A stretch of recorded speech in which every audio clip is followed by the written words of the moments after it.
wake up with the sun and struggle through the day in every passing moment. What's up, everybody? Welcome to the Wayfinder podcast, a pseudo-scientific, quasi-philosophical, non-expert discussion platform that we've set up for you guys so that we can try to help everyone find some balance in their lives. Try to figure out what we're doing. Today's episode is brought to you after like 3 months of jacking with technical difficulties, and it's well worth the wait.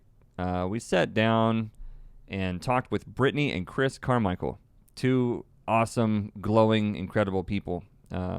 Chris is a hypnotherapist, and Brittany is a psychic, and these guys had so much to say, and it was so awesome to sit down and talk with them, to dig into science and spirituality and how the journey of Brittany and Chris, they complemented each other, and they were completely different, something that I can relate with in my own life, with my relationship with my girlfriend, and I know that a lot of people can. Using self-love to fill your cup so that you can help others fill theirs. We talked about how stress kills and how we need to do a better job of taking care of ourselves, especially the healers and the intuitives and the empathic people. We talked about how intuitive empaths or sensitive people can use weight, like gaining weight and lots of eating and stuff like that, to put on weight, and sort of how that becomes like a protective sort of armor that they wear out into the world. We talked about the importance of maintaining positive relationships, and we even talked about how Chris and Brit went vegan like 6.5 years ago. Chris lost over 100 pounds, and I can't remember how much Brittany lost, but they look amazing. They're vibrant, glowing, healthy, active people, and they're helping change the world, and they're doing such a great job. It was an awesome conversation, and I'm really excited to finally get to share it with you guys. Just so you know, this has been like literally 3 or 4 months, I think, in the making. We've had one problem after another: computers crashing, hard drives crashing, files corrupting. We lost half the video files. So if you're watching this on YouTube, you're going to see one camera angle and not the other, which is a shame because you're seeing me instead of these two beautiful people across the desk from me. But it was still, you get the conversation, and that was awesome. So I hope you guys enjoyed it as much as we enjoyed putting it together. And without further ado, Brittany and Chris Carmichael on the Wayfinder podcast. And we're live. Welcome to the Wayfinder podcast. Got Brit and Chris with us. Two amazing, awesome, mindful, wonderful human beings. How you guys doing? So fabulous. Fantastic. Me too. We've been catching up a little bit, and we have so much to talk about. Like decades worth. Yeah, decades worth of stuff. And we'll get into that here in just a minute. But you guys are out trying to change the world, make it a better place. I don't think we're trying. I feel like you're succeeding. I think we are. Yeah. That's kind of what it's all about in my book. This whole show, and by the time the listeners have heard this portion, I'll do a brief intro, go back and pre-record a little intro to stick in there. But it's, welcome to the Wayfinder podcast, where we're here about trying to make the world a better place. Some other stuff in there. But essentially, that's the gist of it, is everything we talk about, we want it to be informative and enlightening and insightful and uplifting in its own way. But really, it's all aimed at helping people to find balance in their lives. Anything that can help you to find balance and help you to give back and to reciprocate that balance and to spread that balance around, so that eventually we can make a more balanced world and that the whole place can just be better, right? When I was camping as a little kid, my parents were always like, we'd leave a campsite, and they're like, make sure you leave it better than you found it. So that's kind of just become our philosophy in our household for the world. Let's just leave it better than we found it. What do you think? I love that. He's definitely speaking my Libra language of balance. Yeah, I feel like so often we forget that we're the change makers. We think that there's going to be some hero that rides in on this white horse, and we're always kind of waiting for that hero, almost like the princess in a fairy tale. But the reality is that we're that hero. We're the one that can change everything. As a matter of fact, we're the only one that can change it for us. And it's so beautiful how you say that, because when you're ready to make a difference in the world, the first place you're going to make the difference is with yourself. It's with you. And then it spirals out from there. I'm obsessed with spirals. So the whole Fibonacci thing, to me, that is like the most meaningful symbol. That's why in our logo, we've got the spiral with a question mark, right? Yeah. And you're right. It starts with you. And it spirals. The change, whatever change you affect, everything that goes on in your life that says something about you and does something to you, it starts with you inside, and it spirals out to all your relationships and interactions, and you create this whole world of experience from there. I think that's such a beautiful way of looking at it. Talking about being the hero of your own story. JC and I were doing a podcast with Freedom Faction a couple weekends ago, and we were talking about that book, The Alchemist. Have you guys read it? Yeah. He's a hero in his own story. And I was just re-listening to that the other day, and you were like, you know, this is a book that shows you that you are the hero in your own movie. You're the hero in your own storyline. That's what it's all about. And you're right, so many people just don't get it. Like, you're just waiting.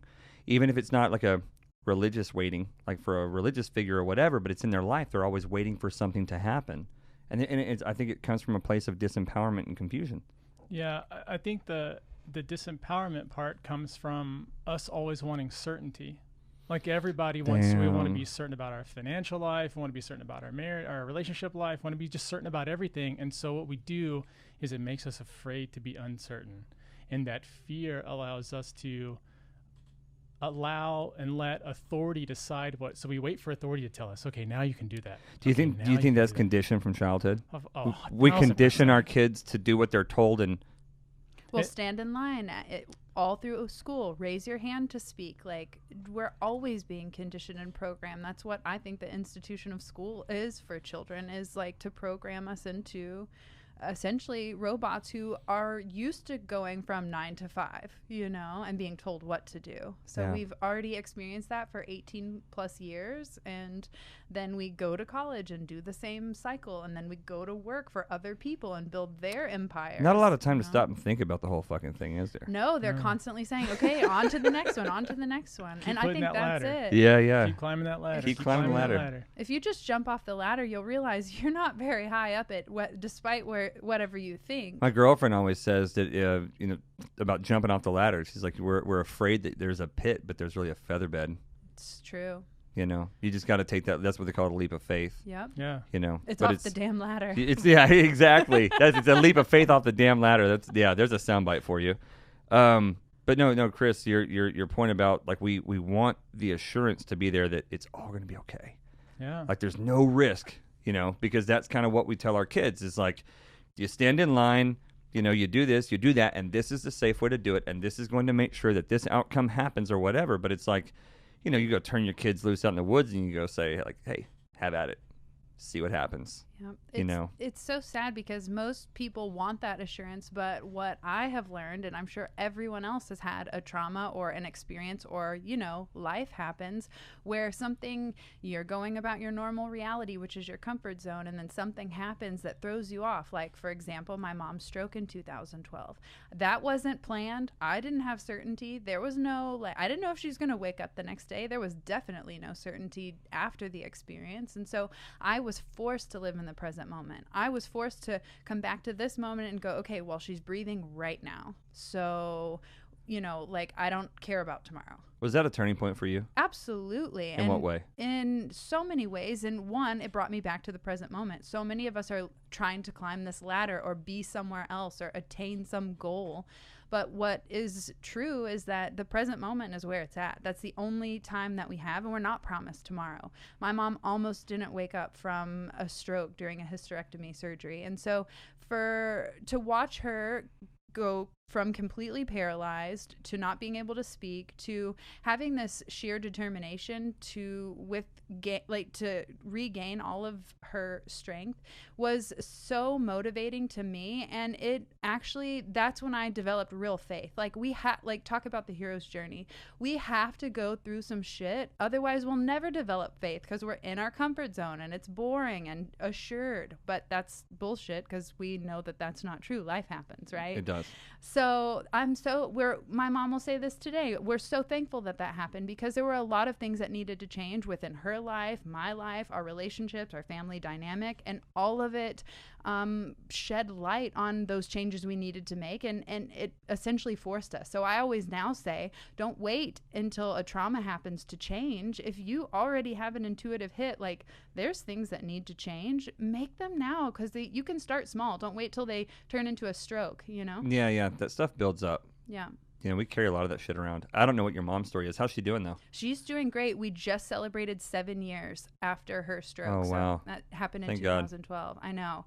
She's an amazing lady. She is such an amazing lady, and I think that was a part of the problem, is that she's such a lover and a giver and a peacemaker that she was trying to take on everyone else's problems. And when she's the ultimate healer. She is definitely a healer. You have these magical women, and of course men do this too, but I think that women, Chris, you could jump in here if I'm wrong, or if you feel differently, but the really wonderful soft-hearted women have an especially high like propensity to overheal or to overgive of themselves emotionally in a way that I think eats at them. 1,000%. You know what I mean? The amount of people that, it's weird because you start doing this kind of work, you start doing the healing work, people come to you, they find you. Like people are like, well, how do you create get space for it. Yeah. And they flood in. You're like, how am I meeting these random people? And why are they telling me this random spot about their life? And we're in the grocery store line, and this has nothing to do with chips. I mean, like, what is happening right now? But they come to us, and it's women especially. I mean, some guys do.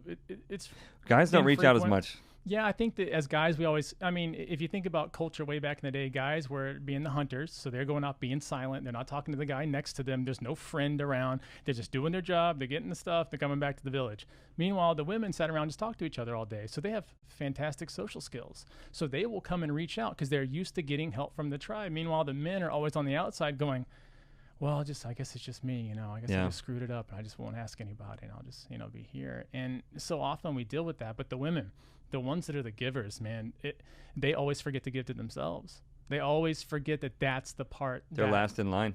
Always. They feed the kids first, which means the kids is everybody else. Yeah. It's all the kids in their own mind. And I think the more powerful the healing skills and the healing capacity is for a woman particularly, the further back in line they put themselves. Yeah.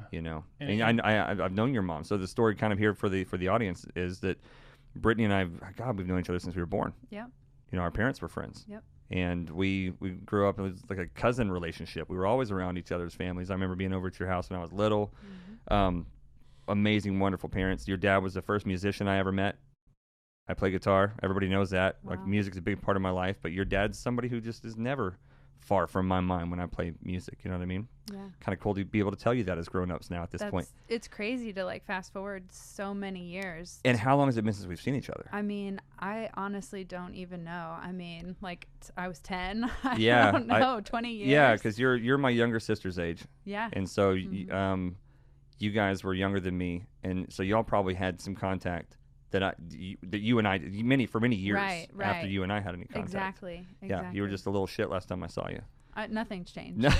I figured as much. I'm a little sweeter. Yeah. Chris has been over here just going, it's still the same story. I knew it was going to be like that when Brit's mom pulled me aside one day and said, "Hey, I just want to tell you I'm sorry." Yeah, you knew you were in for it. I was like, you warned me after. You warned me late in the game. The warning is normally supposed to happen before you walk in the woods. Yeah, that's it. Yeah. So I'm so glad we got to get hooked back up, and I'm so glad that your mom is doing well.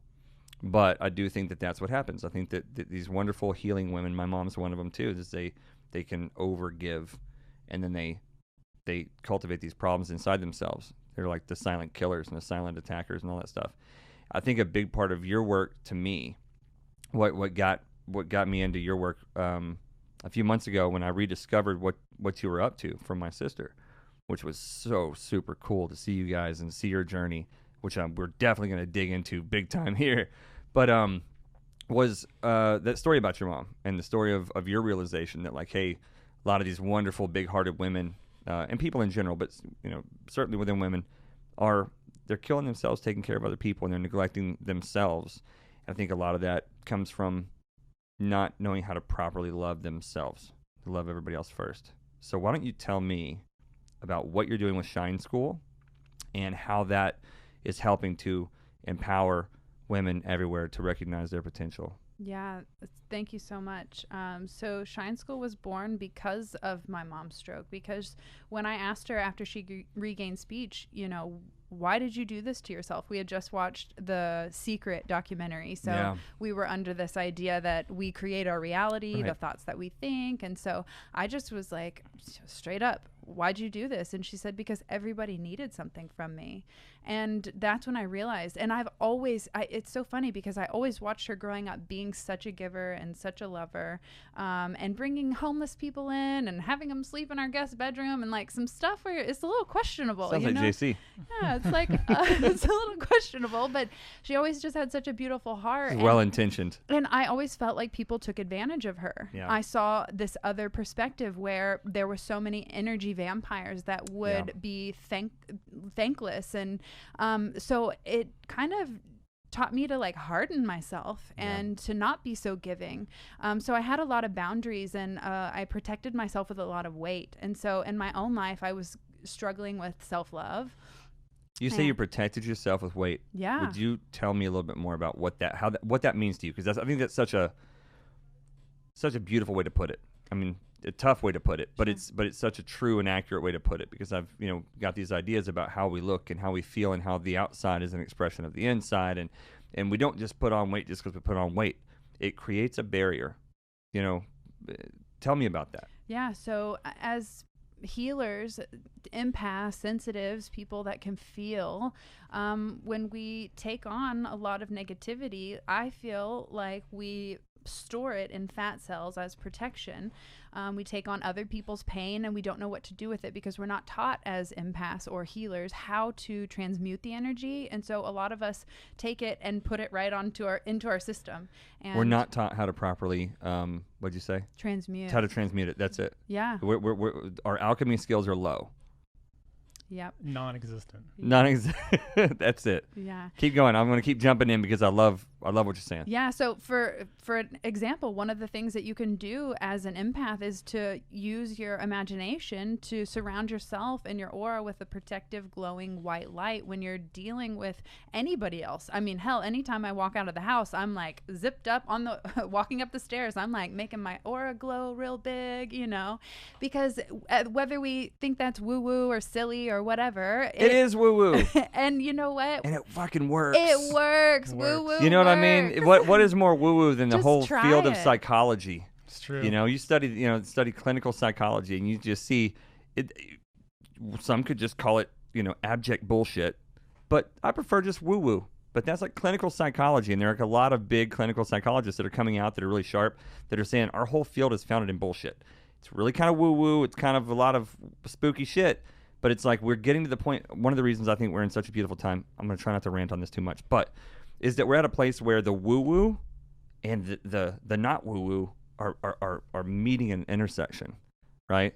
Where zipping yourself up in a psychic spacesuit to go walk outside to the mall is actually what psychologists are telling people to do, in not exactly those words. And you start to realize that the woo-woo sort of spiritual way of looking at things, which is how all of our ancestors for thousands of years looked at things, we're back to a point where their level of understanding and the way that they explain it is better than ours. And we're just, the next step is like, we're almost having to work around making an effort to not use those words just for the sake of not using those words.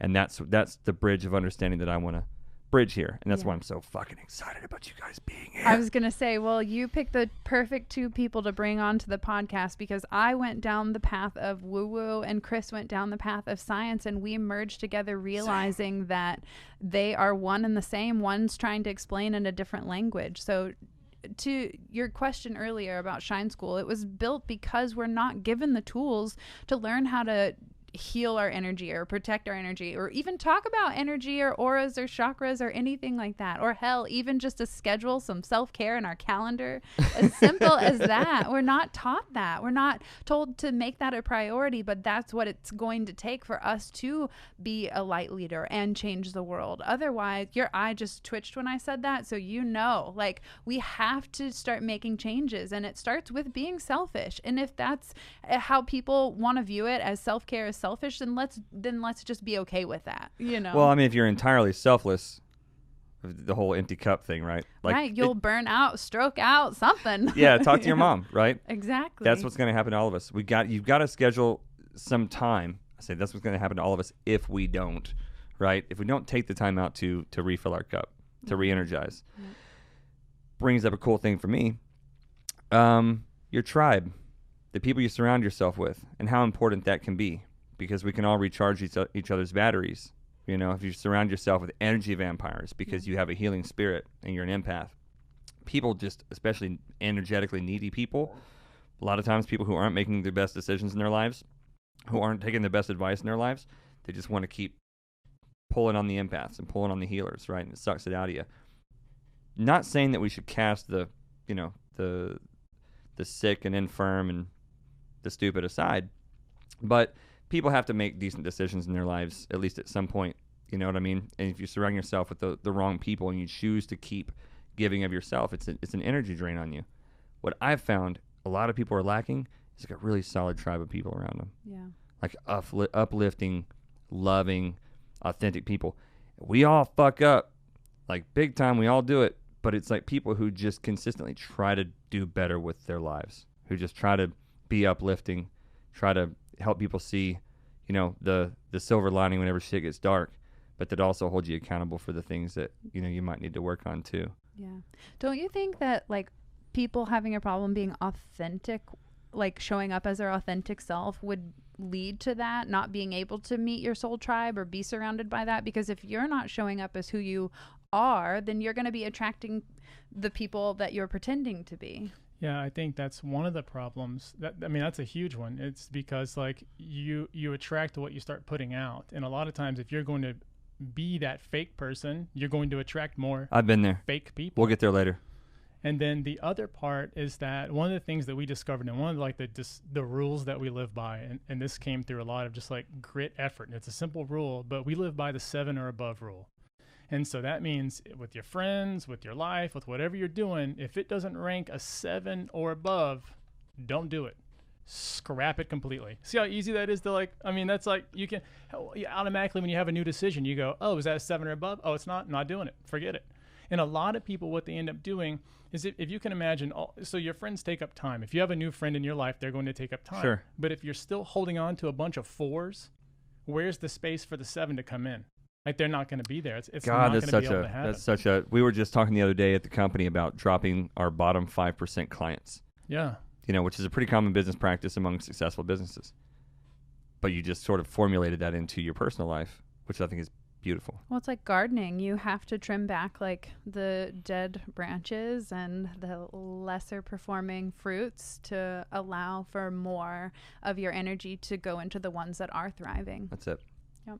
What a good point. And a lot of times when you end up making those changes where you tell people or you start phasing people out of your life, a lot of people worry, well, I'm not going to have any friends or everyone's going to hate me or whatever. But what really ends up happening is people will go away for a while. And then the ones who are really meant to stay there will come back. That's happened so many times with us. And they come back a different person. And you're like, you're 7 now. I can see it. I can tell. You're on the up and up. And maybe you kicking them off the bridge was what they really needed to get their shit together. Where they said, oh, I had some problems. Maybe I need to start focusing on myself, not be such an energy vampire. That's such a good point. People have a sense of, you know, we're electromagnetic. You know, it's sort of the way that we work, and there's sort of like a need and a fulfillment sort of, you know, electromagnetic thing going on. It's like, what do I need and what can you do? And whenever there's a balance there, I like that you mentioned that some of these people walk away from you and then they come back. They're like, oh, I kind of figured it out. There was some shit I needed to work on. And the right people will figure that stuff out. And that's kind of cool when that happens too. We've seen that happen. It's cool because if you were hanging out with them in the first place, it means that you saw something in them, you know? Mm-hmm. And so for them to walk away and go on their own journey and then come back, you're like, oh, cool. Like, so this is actually a supposed to be kind of thing. How important do you think it is to have positive people around you? And how do you see that in your worldview when you look out amongst the rest of the world? Do you feel like that's something that everybody's got a great tribe going on? Or do you feel like, kind of like I do, that like people are not really, a lot of people are missing how important that is? Well, in a longevity study they did, the only common thread that the people that were living the longest, they had relationships and deep connections. So it wasn't drinking green juice or doing yoga or living in the Himalayas. It was having meaningful relationships. So I think, you know, they say you are a makeup of the 5 closest people you keep. So I think it's absolutely pertinent to you as a person and your personal development, and you're going to outgrow those 5 people. So that core will change over time. You know, it's to who is contributing. Chris always says that true love is investing in another spiritual growth. So I would like to think of those 5 people as, you know, those that are investing. I like that. And those that are helping to uplift you and teach you. You may bring people into the circle that you aspire to be like. Will you guys be our friends? Absolutely. Okay. We're here. Yeah, you guys are our friends. It's official. This is We're a 7 here. or above, see? Yeah. You guys had snacks, yes. We fed Brit. She's like, we're homies for life. True that. It's my ride or die. Had a fucking meat tray out there, and she's like, all right, you're cool. No, you guys know I've been vegan for 6 years, but they How's that did going have for you? strawberries. Absolutely. I do want to hear about that. Amazing. Yeah, for real. She did not eat meat. I was just totally fucking Yeah. with y'all. Just strawberries. Strawberries. Is that all you ate? Yeah. Is that all we had that you could eat? No, you had a whole fruit tray, but the strawberries just look so Calling you. delicious. Yeah. How did everything else look? I didn't even see. Besides the meat. Besides the murder. It was Besides great. the death on the death plate over there. Yeah, so I think you would be the perfect person to share about the science behind why we went vegan and how it turns to a spiritual endeavor. Yeah. What a good story. This is a 2-part story. The first is the first time we ever did mushrooms. The first part's the first time we ever did mushrooms. I get this. We saw, or became rather, a version of ourselves, and that self didn't eat meat. And it was weird because I've never even considered that. That's not a thought that that wasn't a thing. That's not a thing in my life. We're from Texas. It's not a thing. Yeah, it's not a thing. It's not how we roll. We weren't raised like that. Not even close. Well, I don't know what level of pussy you have to be to not eat meat, but we don't raise them in this house. No, not at all. And so I saw that version. Now, the next day after the mushroom trip, I was not that version again. You know, I saw the version, but I was not the version. For people who've done mushrooms, this is going to make a lot of sense to you. Yeah. Because you can totally be a person there. Yeah. And have that experience of being that person. All the pains and ails and challenges and victories and life experiences and hopes and wishes of that person. And know what it's like. And then the next day go, I'm not that person. Yeah. But And that's when the work begins. And that's when the work begins. That's when the spiritual journey begins. When she was talking earlier about her going down the woo-woo path and me going down the science path, what ended up happening was that day after mushrooms, I didn't feel as good as the day that I was on the mushrooms. And I thought, but I want to be that guy. But I'm not that guy. And I told Brit, I don't know what it's going to take, but I'm going to figure out how to be that guy. And Amen. So I went down the spirit road, or the science road, and she went down the spirit road. And what ended up happening eventually is our paths totally crossed. Again, it took forever for us to actually become vegan. It was multi-years after that.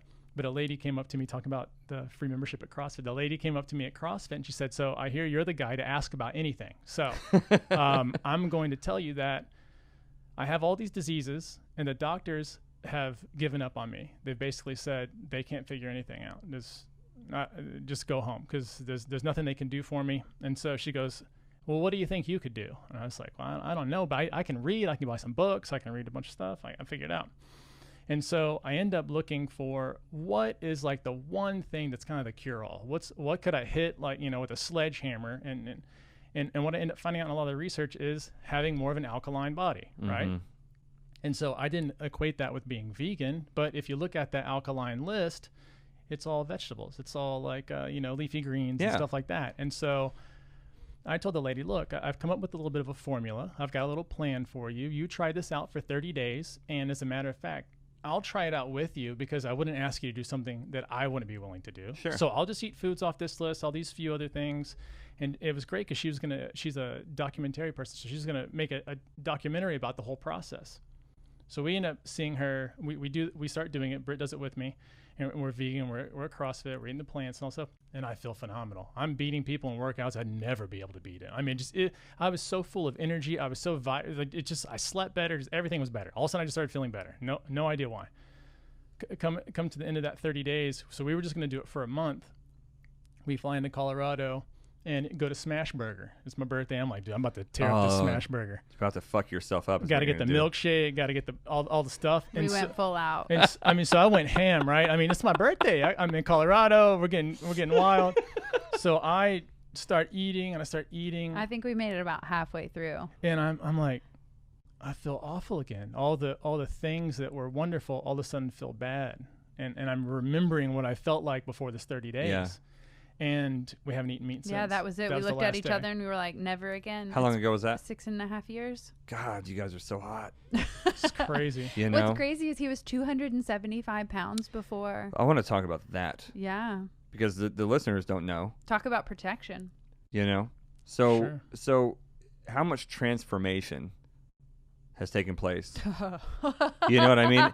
And it's why we allotted a couple hours for this. Yeah. You know what I mean? Because that's Yeah. really what this conversation to me is about, is about transformation and maintenance of betterment of yourself. Like, I think, mushrooms gave us the vision, and life experiences like my mom's stroke forced us into action. And it was a lot about self-discovery and asking, am I living a 7 or above? Am I saying yes out of obligation? Am I living my passions? Am I going after what feels good? And a lot of the answers weren't in alignment with what we wanted and what we had envisioned for our life. And it was because we weren't taking the same action that would be required to live that kind of life. and mushrooms showed you that initially. 100%. And that was because of a Joe Rogan stand-up. He started talking about doing mushrooms and how he had this crazy experience. And I told Chris we had never done drugs. Chris was like, I don't know, 30. I don't know. And I said, I've never wanted to do drugs, but I've always been curious about mushrooms. And that was it. Like, we saw the Joe Rogan thing and we were on a mission. I think that was the beginning. It was like our spiritual journey began when we put out a call to the universe. Like, we want to know truth and we're okay with the pain that comes with that. They say ignorance is bliss, and now I know why. Yeah. It's they're not an easy thing to do. A lot of people are getting finally catching on to the fact that mushrooms are different. Heroin and mushrooms are not the same thing just because they're both Schedule 1 narcotics in the government's eyes. You know what I mean? Same with marijuana too. I mean, or cannabis, like Schedule 1, really? Like, come on. Now, is it still Schedule 1 everywhere that it's legal? Is that what it is? Because it seems like it'd be crazy if it's legal in Colorado and like 20 other states, and then it's Schedule 1 and all the rest of them. Like, what the fuck is that? Does anyone here know that? Well, I'm sure the audience will tell us. Yeah, soon enough. I don't know what it is to this date, but even no matter what it is, But it it'd be should crazy. it should be balanced. It's crazy. It should be equal. Well, there should be some sort of as a science guy, Chris, you'll get this, but there's got to be like scientific reasoning at some point that makes sense of it, like cost or it's called money. Yeah, but I mean the risk benefit. I mean, like if you want to, I'm saying from the government standpoint, if you're going to put a Schedule 1 on something and it's like, okay, well it's its LD 50 rating is this. If you take so much of it, it'll kill you, or like the only way you're gonna, I think Joe Rogan said, like the only way you're gonna die from marijuana is if you get hit by a load of it falling out of a CIA drug plane. Right. You know what I mean? Right. Like, it's just not a dangerous drug, and most of the danger that comes from it's getting caught with it. You know what I mean? Yeah, or shot by the police for You having definitely it. fall asleep before you ever OD. I mean, it would take the amount that it would take. It's just so unbelievable, and you'd be asleep so much faster than that. The Washington D.C. police chief lady a few years back, she had a thing that was posted, and I looked it up because it was true. I couldn't believe it, but she made a comment about, she's like, we're just not chasing stoners. Like, that's not the fucking problem we have. Like, they would rather go get the munchies and fall asleep on the couch and go rob somebody. That's who we're worried about, you know? And I think that's when, like, right after that comment came out and went viral, we just started seeing this like, Colorado was legal then, and I think D.C. was trying to get legal, but Colorado was like it. And then that statement came out, and then the whole country just started like, okay, this is fucking stupid. See? Well, we wouldn't have that Talking issue. about the Fibonacci effect. It's all about that ripple effect. It's all about that I was ripple gonna of say, impact. we wouldn't have that issue if all the laws were equal. And it's funny because Colorado's like about to decriminalize Psilocybin. Yeah. I am moving to Marijuana Colorado. is still And- Schedule 1. Marijuana is still Schedule Okay. 1. So Okay. Schedule According to 1. the DEA. So it's legal in Colorado. Well, do you go to jail for Schedule 1 drugs? Big Because time. that's where It's they the- make the money. That's Federally, it is Schedule 1, but it's up to the states to decide how to So approach. Schedule 1 means there's no medicinal benefit and a huge propensity for overuse. For overuse. That's literally what it means. It means no medicinal benefit, None. none, and huge propensity for overuse. Which is clearly not Fucking true. madness. Well, it's crazy because the FDA already approved of a drug. I think it's called Marinol, which is basically just cannabis. Big pharma light. Yeah, it's the same. It's cannabis. It's in the like the pill form. Yeah, I but it's got understand. some big pharma company behind But it. that's no medicinal benefit. Yeah, none. Psilocybin is it changed my life. It totally changed my life. So how did it call you? So I was, I grew up and found my way to church. I guess it's relevant to the story, right? Wasn't raised in a religious household. Nobody really gave a shit. But I found my way to church because I had questions that the science teacher didn't want to answer. You know what I mean? And never really got a lot of answers there, but I progressed through different churches till I at least was getting something. And then got married, had kids when I was 20, and just worked a whole lot. But what I always was into was studying mysteries. And I was always into shamanism. I was always into Native American tribes and African tribes, and just understanding there was something there calling to me. I used to play video games when I was a kid, and I always wanted to be a shaman. I didn't know why, but that was the character I chose. You know what I mean? Oh my gosh. And so I would read about all this stuff. I was like 5, and I read a book on ancient mysteries that I found in my dad's book collection. It was part of a set. I still have it at my house to this day. And so growing up, it was always reading about Egypt and shamanism and the rainforest and, hidden, lost history and all this kind of stuff. And so I was 18, I discovered a dude named Graham Hancock.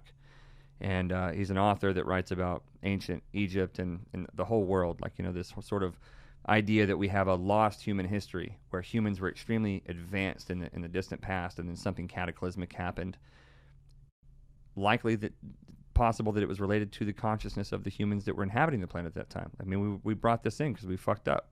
Sort of the story of Atlantis. I was just going to say, I feel like it's the crystalline power abuse in Atlantis that you're talking about. Well, it is. So we went to the Earthkeeper conference back in October or September or whatever, and Graham was a speaker there. But there was the Arklantis Crystal Stargate Vortex 2018 or something like that. I want to be there. You need to be there. So this year you guys got to go because it's literally what it's fucking called. Wow. It's like the Arklantis Crystal Stargate Vortex Earthkeeper conference. I already feel enlightened. I know.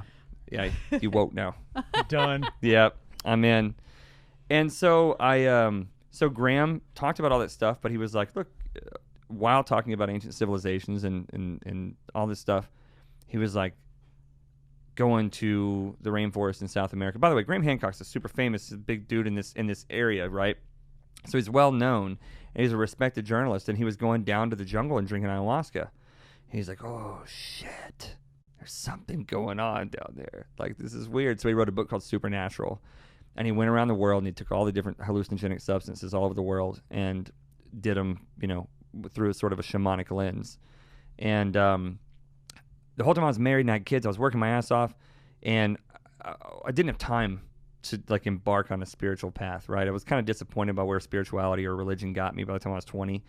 And I was like, all right, you guys don't have the answers. So I turned to science. And I was like, Sam Harris and Richard Dawkins and Christopher Hitchens. And that's when we met. He introduced me all of that. He's like, I saw that you wrote Jesus on your profile. So we need to have this conversation. You need to watch some documentaries. And that was the first time where I began to question all of my beliefs. And where did I come from? And why do I believe this? Why did I stand in line and raise my hand? And that was the beginning of questioning. And I went through probably a similar journey of like, well, I don't believe in anything. And then, oh my God, now everything is magical. Unicorns are fucking real. I'm sitting right here. Yes. Unicorn in real life. It's so true. That's literally what happened. So I went down that whole scientific thing. But meanwhile, you got a kid who was 5 years old when he read his first book on ancient Egypt and mysteries of the ancient world. And so I started reading that stuff like it was like just abject fiction. Like, this is like Lord of the Rings, The Hobbit. Like, I'm just reading about Atlantis and all this stuff because it's just complete fiction to me, but it's a fun thing to do. Meanwhile, my real world beliefs and my daily consciousness are like, very Christopher Hitchensian and Sam Harris and all that stuff. And so I'm watching, 8 hours a day of YouTube debates between, theologians and atheist scientists and all this stuff. Like, that's what I'm filling my time with. I'm pretty sure we watched them too. Yeah. And then I took mushrooms. And all of it made sense. And you saw the earth breathing, and we're all connected. I saw that big tree of life out in the middle of the universe, the big glowing. That showers like love. Yes. Oh, it big made him cry. Yeah. I've seen how it's all connected. Oh my gosh, and you guys had the same experience. But the cool thing is within that, I saw all these brilliant scientists that I respected and looked up to. I saw where their beliefs fit into all of it. I saw where their perspectives made perfect sense. I went, wow, they're getting half the fucking picture. From their perspective. Yeah. Well, it's that left brain, right brain thing I talk about all the time. You guys probably have it in your house too, but it's like, it's that idea that we have the masculine brain and the feminine brain, and we're the masculine brain, we're rooted in the material and the corporeal. This is what I can see and touch and smell, like these 5 senses. This is what's real. This is what's truth, and that's it. But the feminine, the spiritual brain, the one that's connected to nature and that thrives on that connection to nature and understands spirit, realizes there's a bunch of shit we can't see. You guys know that because you admit it all the time, but you don't want to think about what's in that space, but that's the space we work in. And it was that whole spiritual sort of part of that experience that made me go, man, I've been reading about this shit my whole life. So I had this wealth of knowledge that to me, one day was fiction and then one day wasn't fiction anymore. Mm-hmm. And I was like, oh shit, it'd be like if today I found out that hobbits were real, I'd know how to deal with them. I'd be able to have a conversation with the hobbit and relate with them. All that work was worth it. It was all fucking worth it, Do you think he would like that dream? The story about the dream I had? Ooh, we love Atlantis? Stories about dreams in Atlantis. Oh, yeah, of course. If you don't tell that, we're not even friends anymore. Please. Look how quick he is to kick you out of the circle. 7 or above. Okay. So I have this dream. I'm at a party, and I'm sitting on a couch, and I lean over to this woman, and I whisper in her ear, I know Atlantis was real. And she said, come with me. She took me to a back room. I opened the door. There was 3 women standing in the room, and they handed me this glass chalice of glowing liquid, and she handed it over to me, and I said, what is this? And she said, Lemurian mushrooms blessed with light. And I said, well, how many grams is it? That's the obvious question. Practical. It's the obvious I need question. To know How much, big is this trip? How crazy is this about to be? Super important. She said, don't worry about it. Just drink it. And I said, well, what if Chris would want some? And she was like, just drink it. The fucking Lemurian mushrooms. So I'm thoughtful here. So I drank it and immediately woke up. And I thought, well, that information was very specific. I'm going to look it up. And Lemuria and Atlantis, all of these lost worlds. Like, are you kidding me? Yeah. And then I saw a TED talk about how the mycelia, where all the mushroom grow from, are connected to all the trees, and when the trees are about to die, they pass all of their wisdom and knowledge down through the mycelia to the other trees so that they don't lose the knowledge. And that's why the mushrooms contain so much information, because it's actually coming from all of the trees that are rooted into our earth. Man, that really resonates with me. I like JC? this. Yeah, he's liking it. Yeah.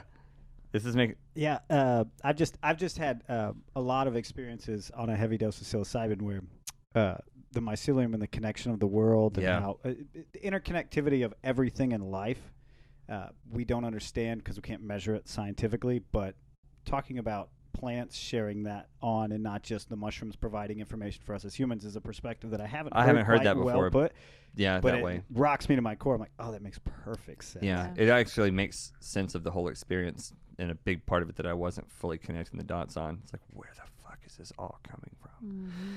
But the interconnection of the mycelium and stuff into the neural network. It's like the mushrooms are like the neural network of the earth or something. I know that sounds like super woo-woo. No, it's totally true. I get that. Yeah. That's an amazing dream. Yeah, you touched on something that's really fascinating, and it's like we're trying to understand spirituality or the occult or esoteric through books. And like you're taking such an intellectual approach. I mean, it's the same approach I took. I don't know how else you would do it. Yeah. But the reality is that you can't learn from the storybook like that. Yeah. You have to have the experience. And once you have the experience, it's not like, well, I believe this happened. You know. Because you had the experience. And when people say, well, that's not true, you go, oh, no. No. It's like having Whoa. It's like having a past life regression. When you guide me through that, I can't explain it to people, but I can tell people it is extremely real, and I have learned and healed and grown from that. So it's as real to you as anything else that you're ever going to experience. Yeah. And the thing is, the scientifically minded, like your empiricist, materialist scientist guys are going to say, well, and I've heard them do it 1,000 times. You've all heard it. Well, if we can't replicate it and we can't, all the rest of us see it and experience it, it's not real. Now, I'm fine with that. That's fine. But here's where I draw the line, is that anyone who's done mushrooms knows what the fuck we're talking about. You know what I mean? Yeah. So it is replicatable, but you got to want to use the same microscope we're using. And that's my issue with the scientific community is like what we're saying sounds woo-woo, and it sounds crazy, and it flies in the face of the laws of physics and all the shit that you understand. But what I'm telling you is that there's a microscope that can take you to see what we've seen, or a telescope. It's pointed inward, and that is where the scientific advancement needs to move into. If we can just get psilocybin's now it's a thing now. So Johns Hopkins, I guess, NYU, Baylor, a lot of these places are now using that, using psilocybin in scientific trials. But it's these kinds of conversations that when people get these on their doorstep, right, and they're like, hey, listen to this conversation. All of a sudden, you've got 100 people, 1,000 people that have heard this conversation about what psilocybin has done in their lives, what mushrooms have done in their lives. You have parents that may hear their kids talking about this stuff, and they're like, hey, just listen to this podcast. Listen to these people talk about this. And all of a sudden, you've got people who struggle with depression their whole lives who no longer are struggling with depression. People who've had anxiety their whole lives, they're no longer anxious. People who have a fear of death because they're stage 4 cancer, they no longer have that. And people, soldiers who have PTSD, they no longer have that. And these conversations are so important to have, and anybody can have them. You just got to go take that leap of faith. Yeah, you got to be able to be uncertain. Yeah, you have to be able to. You have to have enough pain to be able to be uncertain. That's like the whole part. Is like you have to reach a part where the pain of staying where you're at. Your thoth over here. I'm sorry, OCD, or ADD, so awesome. Oh, you like that? Yeah. Well, he's my favorite, and he actually, Howard and I just moved. We sort of spread this stuff out today because we changed the camera angles. But Thoth, I want him more in the middle. I think the Tiki guy's gonna, or the Maui guy's gonna have to go. I agree. He needs somewhere to. Else. Chris, move that guy. Power. Move Thoth. Let's put him on the table. Hey, it's still retrograde. Talk about redecorating. Yeah, this is Mercury right here. Oh, you get it. Isn't that crazy? Dude. JC painted that picture right there. This is I was going to ask, but I was waiting for the podcast. Yeah. So tell me now. Brittany was chomping at the bit. She just wanted to talk. She's like, turn the fucking cameras on. So that's a psilocybin molecule, a DMT molecule, and an LSD molecule. He painted those for me, and I love it so much. That's awesome. Yeah. So I'm gonna do the Joe Rogan thing. You guys done DMT? I tried it once, but I actually was smoking it out of a crack pipe, and I'd never done that, and it was really uncomfortable. So I did not have a breakthrough experience, and I just haven't approached it. I want to. I just haven't had the right opportunity present itself as easy as mushrooms have in my life. Yeah, we I was got to think about how to say this because I'm dealing with a Schedule 1 narcotic here, right? Sure. We've had delivery problems too. Just getting the right delivery method down. Sure. A lot of people. We've had some crazy experiences, and we've done it a handful of times. But so getting the substance has not been the problem. It's been various different methods of delivery to try to get the full experience. Yeah. Agreed. Have you tried salvia? No, and I'm not gonna. What? I don't think I'm gonna. Why? Well, you guys might be able to talk me into it, but so here's my thing. And by the way, we just dropped today, within a couple hours before y'all got here, part 2 of that 4-part series I was talking about last week. We did with Freedom Faction. Oh, I'm drinking beer, so I'm burping. That happens all the time, and it's completely on psychedelics. And it's not just some bullshit conversation on them. It's here's maybe why you should think about them. Here's maybe why you shouldn't. Here's a lot of things that people do that you probably shouldn't. And, here's overall what you should hope for from the experience. And here's a lot of ways to miss, that whole kind of thing. Where was I going? Salvia. The question, salvia. So what we're talking about in that episode, good catch, Chris. What we're talking about in that episode is I don't like taking things just for the sake of taking them. And DMT, for me, is that thing. You can go take DMT and have this tremendous, crazy experience, It's like visiting another planet, another dimension, whatever. Doesn't really help me that much. It doesn't make me a better teacher, a better healer, a better father, a better person, a better employee. It doesn't. But how do you know that to be true? Well, I just know when I've seen it with mushrooms, what they've done. And again, by the way, let me be clear. I'm not saying that it hasn't done that for countless billions of people, right?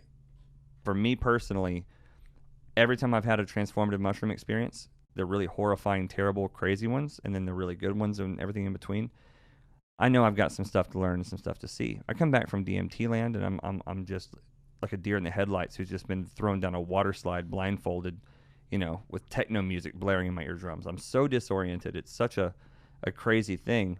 And all the really cool, crazy stuff that I've learned on DMT, I've learned that stuff on mushrooms already, and all the stories I hear about DMT.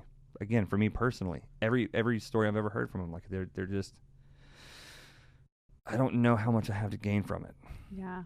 The cool thing about salvia is there's no like after effect. It's like a 5 to 10 minute trip, and then there's no hangover, no nada after. So I feel like that.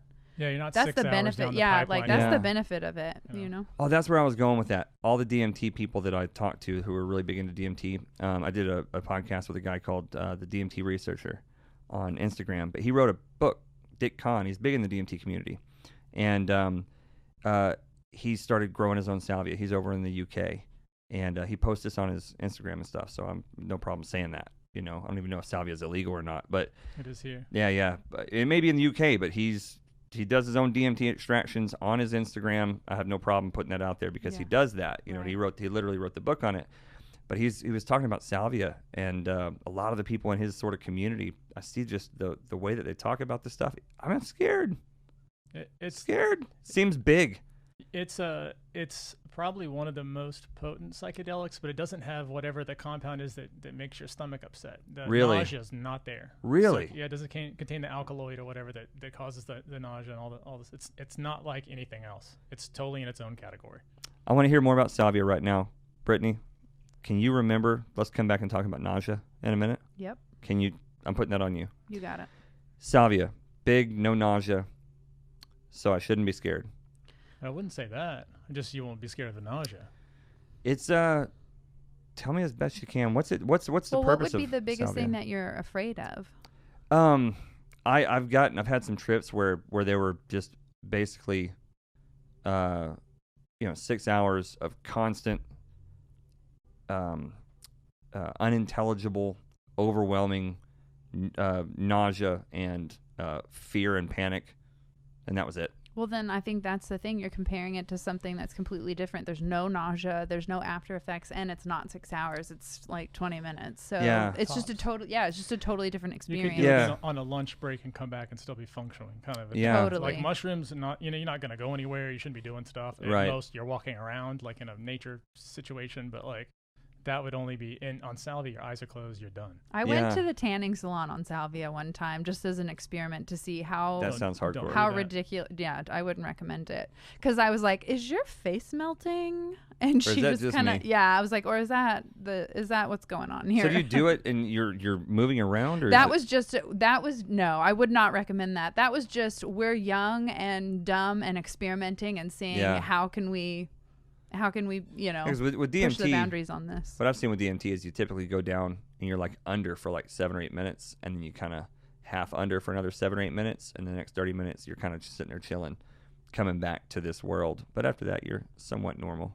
Yeah. Kinda, sorta. The So much salvia faster. onset is within the first 30 seconds. I mean, you're By the time you blow out, you have broken on through to the other Yeah. side. That's where it comes from. so you're totally out, and then as long as you close your eyes during that part, you're no longer in this physical reality. Really? You're somewhere else. And the biggest problem that I had talking about the fear is that every time that I've ever done salvia, every single trip, every time, I always have that feeling of the reality that I'm in is not the real one, and I laugh for 5 to 10 straight minutes because I think I'm hilarious that I think this is the real reality. Right.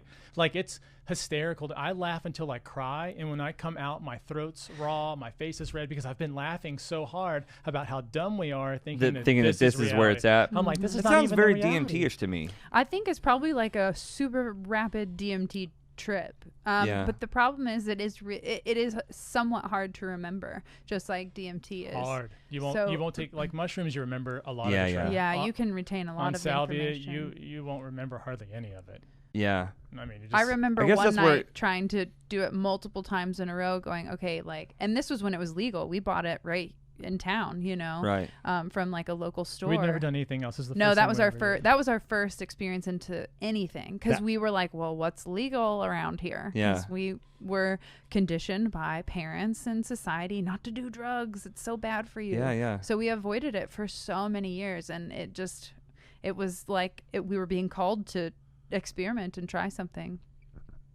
That was my first experience with salvia, being a young man. It was the first thing I You've got my done hands on. Oh, yes. Oh, wow. As soon as I turned 18 and I could go into a counterculture store and purchase it on the Exactly. shelf, and I was like, give me the 40X. Yep. You know, and it's very DMT-like, and like you said, you don't get to bring a whole lot back. It's jarring. It is very hardcore psychedelic. But that's the argument with DMT that I think we both kind of agree on is I'm not bringing back any sort of wisdom, knowledge, a lesson forward. It is a perception change. You know, it does Yeah, bring so you back to your normal world. It and fucks go, up your paradigm for Yeah. sure. My you problems realize aren't this as ain't it. bad. But isn't that what you're bringing back? Is like they say a miracle's a shift in perception. So Yeah. But I guess mine changed the first time I did DMT, and I did it 20 times since, and it never changed again. It was just, I went to DMT land, and I saw it. But truth be told, I've also been to DMT land on really massive doses of mushrooms, too, with lots of people in the room who were having the same experience, all going, are you guys in here in DMT land, too? And we're like, yeah. Why would I want to do DMT and go out for 15 minutes and not take anything back when I can take mushrooms? Big doses of mushrooms, but I can get there and walk around and bring back nuggets of love and information and understanding. And again, I'm not putting that down for anyone else. That's just been my experience with DMT. yeah. But I mean, I think it's, God, it changes so many people's lives. But it's so interesting because it could be like you're wanting like conscious knowledge. That's like totally the like human Yeah. like man thing. Like Maybe so. I want tangible knowledge that I can take and share. But what if it's happening on a subconscious level that you're not even aware of in this reality? You can be aware of it in other realities, but not this one. So let me throw this at you, because to me that makes me think, if that's possible, then what else am I bringing back subconsciously? Because I do believe very much, I know for a fact that there's good and evil shit out there, and it's like I guess I guard myself against, you know, the intrusions of that stuff when I'm on these experiences. You know, I sort of guard myself against, like, I don't let anything embed itself in me subconsciously. I'm very protective of that. You know what I mean? So it's like if I was bringing back bad shit subconsciously, I would have to make that admission that I didn't guard myself that well. And then I was also therefore opening myself up to,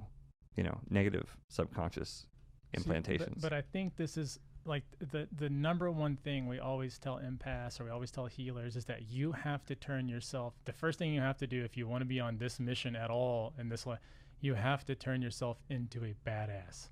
Yeah. You got to prioritize your health. You got to get your food on. You got to get your exercise on. You got to get your mental stuff under control so that no matter what happens, if everything just hit the fan, all of a sudden you're so ready for it. You're prepared. Mm-hmm. So that even if you brought bad stuff back, you know, there's that old Kobe Bryant quote where he says, you know, if you see me in a fight with a bear, pray for the bear. Yeah. And it's like, you got to be that. You got to have that. You better pray for the bear because I'm coming. Yeah. And Yeah. so if you're going to go out and explore different realms of consciousness and different kind of things, you're going to have to be, you're going to have to be that person. And No, yeah, for sure. And that's why the disclaimer is always, if you have a lot of regular problems in life nonstop, and if like every single thing like upsets you and hurts you, and so like the psychedelic journey is not for you. Yeah. It's not an easy journey. I would recommend hypnosis before taking psychedelics because you can explore those and not be stuck in a 6-hour trip. You can have someone who is helping to guide you to those places that in the Talk to me subconscious. about that. Go Hypnosis. For it. Yeah, that's Chris's specialty. Is it really? Yeah. Mm-hmm. The way You know, I've never been hypnotized. That you know of. It's true. She's trying to freak me out. She's going to win. I don't before have it's to over try. Yeah, you just let her have it. So she just always wins. But hypnosis is the science that I found. So when I went down that science path, the way that I was trying to look to explain what can explain everything, what can be the healer, what's the true religion, like that kind of thing.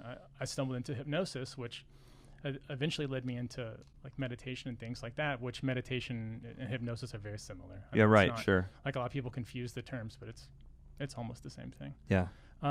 Hypnosis is a way to get your foot in the door of the subconscious mind. And the subconscious mind is everything. It's where we hold everything. Right, yeah. All of your patterns, all of your beliefs, all of your everything. All the things that you want to change about yourself are in your subconscious mind. They're not anywhere else. And unless you can affect them at that level, you won't change.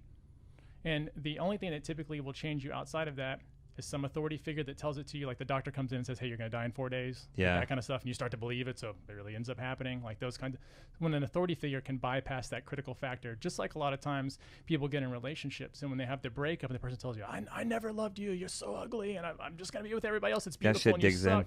in. It digs in because you trust that person. That trust lowers that critical faculty, and it bypasses what would normally be your critical factor and goes right into subconscious. And so we have to get all of those things that were embedded in us in our childhood and from those authority figures, because they say stuff and it's not always meant to hurt you. It's not always like, hey, you suck at math. It's not it's not always that. Sometimes it is. And, you know, whatever those things we believe about ourselves end up becoming true, because we only do the actions in life that associate with the beliefs that we have about ourselves. So if I believe that I suck speaking, when I go up to speak, I'm probably not going to do well. Yeah, you're just going to try to avoid speaking. Yeah, I'm not going to set up actions that would say otherwise of how I believe. I mean, your rational minds...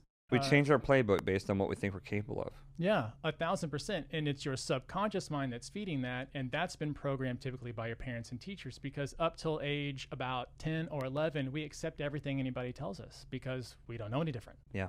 And then at 11, you get that critical factor come in. And now it's hard to go back and change those original programs because you got the gatekeeper. Yeah. And it takes that lover or that other person or hypnosis or some other kind of method like that. And so you finally can. That's why affirmations and stuff like that sound good but don't really work.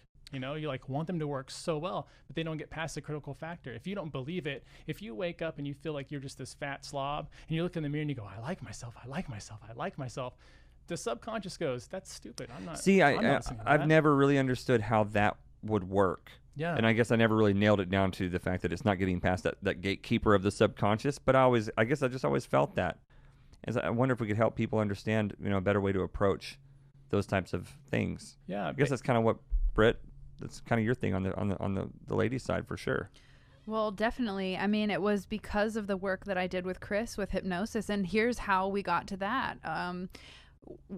Step one, when we met, I was 20, and it's almost 13 years ago. And within the first month, he was like, "Hey, can I hypnotize you?" I was like, "Yeah." It's a great pickup line. Cool. You ought to just, yeah. Yeah, I was like, sure, let's do it. And after we were done, you know, counting backwards, I just looked at him and he was like, well, how do you feel? I was like, I feel really relaxed. I don't think it worked. He goes, well, that's what it is, mind and body relaxation. And we're so programmed through culture, just as we're afraid of psychics. Woo, you know, like hypnosis sounds scary, but the truth is it's just putting you in control of your own subconscious. And Chris just has the map to get to where you are avoiding to make those changes. And because we went down two different paths. I was led to a psychic, and I went to the psychic in Dallas, and everything she said to me was so on point that I was like, okay, something's going on. And it was my own intuition that led me there. So I was like, because I was like, there's something bigger. I need to talk to somebody who like knows something. Yeah. And I was led to Serena at the Labyrinth, and I sat down and she said, honey, are you intuitive? I'll write it down for you. She said, honey, are you intuitive? And I said, I am. It led me here. And she said, you have the gift. You should buy some tarot cards. And after that hour experience, I was blown away. And I told Chris, you've got to come with me and experience this. So he came. And the first thing she said to him was, you need to get back into hypnosis, specifically past life regression. It was like the weirdest. I was like, this is not even a conversation that I've had at that point outside of Brit. Like, like she's the only person I'd ever like talked to about, I mean, what? And, you know, it was her mentioning that, me revitalizing like my, you know, well, all right, why not? The crazy lady says, let's do it.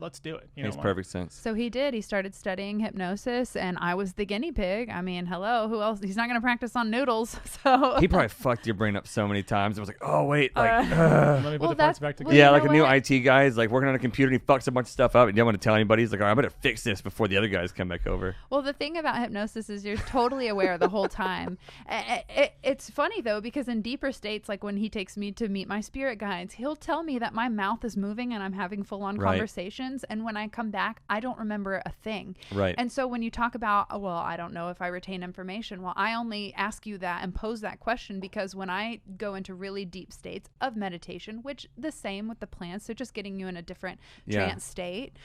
We don't need the plants for it, which is great.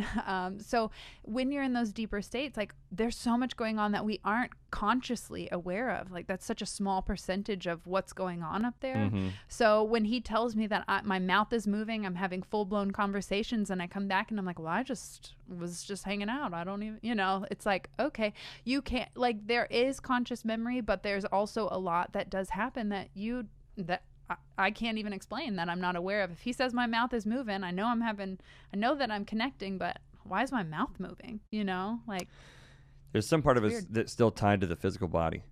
Yeah. Yeah. Chris talks about like just laughing hysterically when you're under. Yeah. I've been there.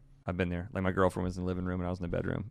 You're like, what is going on? She's like, you were just in there laughing so hard I could hear you through a shut door down the hall for like 10 minutes. Yeah. There's some part of us, we talked about it before, like you sort of drift off from this physical body, but like you're still kind of tethered to it. There's still kind of a connection That there. silver cord, yeah. That silver cord that, Yeah. Mm-hmm. what you know about that silver cord? Well, I mean, know like lots. one of the things about, so we started playing with We talked about this recently on the podcast, the silver cord. Really? Yeah. All right. So we got into hypnosis. You can affect so much change so quickly with hypnosis.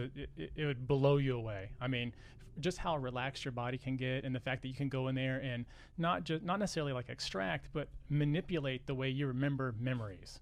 You can really go in there, and the person can, not the hypnotist, the person can go in there and change them in a way.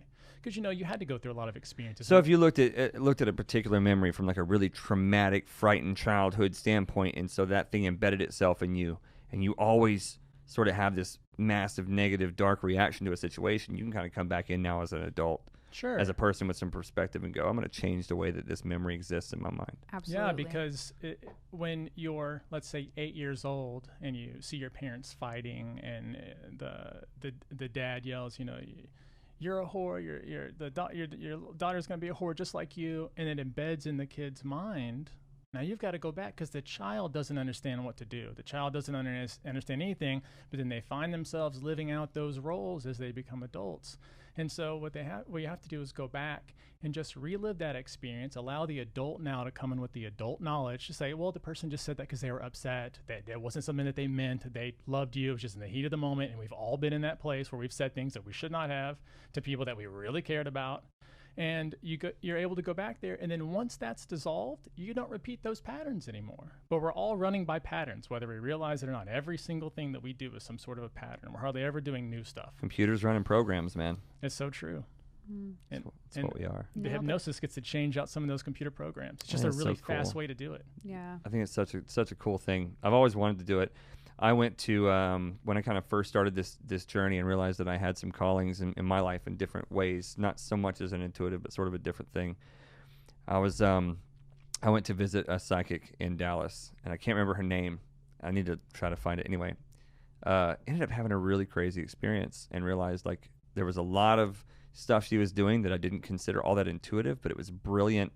Like understanding the way that chromotherapy works, and certain colors reflect certain aspects of your character and stuff like that, and your personality. I thought that was really fascinating. So I was still kind of coming into this as sort of a newbie in the woo-woo world. So I'm sort of, my scientific skeptic inside me is sort of picking apart a lot of what she's doing. But I was so open-minded and so trying to suppress my skepticism, just like come out with it, just open up. She tried to put a spell on me, man. What do you mean by She that? tried to put a spell on me. I think she was trying to implant shit.